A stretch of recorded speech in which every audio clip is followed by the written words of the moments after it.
Asalaamu calaykum waraxmatullaahi wabarakaatu. Kusoo dhawaada falla gaaban oo aynu ku eegino caasimadda madaxtooyada Jamhuuriyadda Somalilan ee berito u sameynaysa golaha wakiilada. Caawa barnaamijka waxaa idinla socodsiinaya anigoo ah Cabdisaaq Axmed Jaamac. Halka barnaamijku idinka imanayana waa Saylac News ama Saylac 24 News. Waxaan doonaynaa bal haddaynu ku yar qaadaa dhigno xaaladda uu dalku ku jiro ee abaaruhu kow ka yihiin iyo waqtiga adiga ee Jamhuuriyadda Somalilan ku jirto iyo caasimadda xilligan ee madaxweynaha Jamhuuriyadda Somalilan iyo madaxtooyada ay u fidiyaan golihii wakiilada ama golihii sharci dejinta ee Jamhuuriyadda Somalilan. Inkastoo labada guri ay isu jiraan in ka yar 3 minute wax loo socdo, laakiin madaxweynuhu wuxuu door biday inay iscasumaan.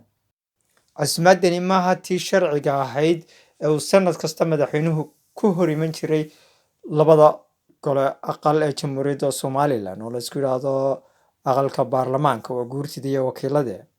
Laakiin maanta madaxweynuhu wuxuu door biday inay miiska qadada ku wada sheekaystaan maadaama golaha wakiiladu waraaqo fara badan ku celiyey, xataa wasiirro iyo agaasimayaal lasoo magacaabay inuu dib ugu celiyey madaxweynaha kadib markii waqtigoodu dhacay.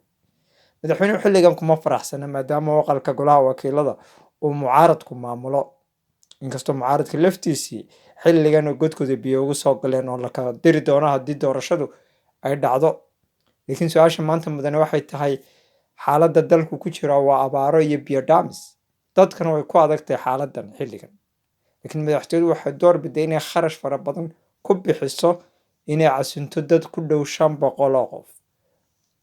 Dadkaasi kharashka intaa leeg ee ku baxaya biyo intee leeg bay u goyn lahaayeen. Boyada biyaha waxaa lagu qiyaasaa ilaa $300 ilaa $250 inay tahay. Dadkuna ma gooyaan, meel ay ku shubtaanna ma hayaan.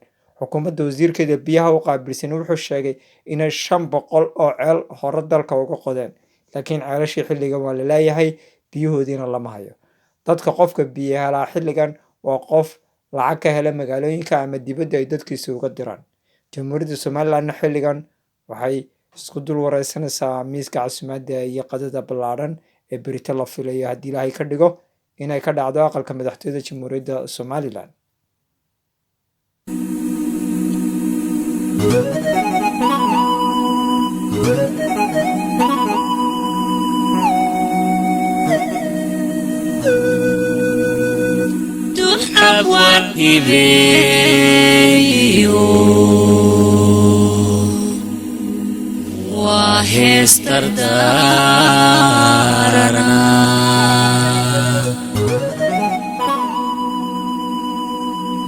Dareenkii miskiinkiyo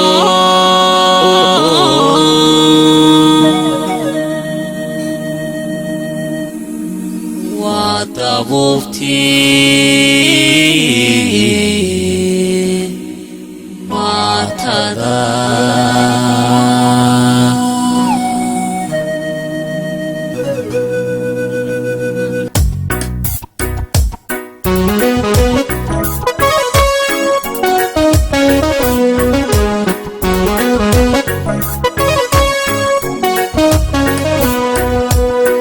Dadka duubka ku xidhay qaar baan dhab loo shidin.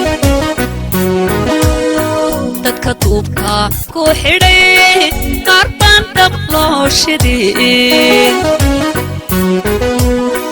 Dayrtiyo barbaartii badahay ku daateen dib jirkoodii baa wadhan darbiyada habeenkii. Dib jirkoodii baa wadhan darbiyada habeenkii.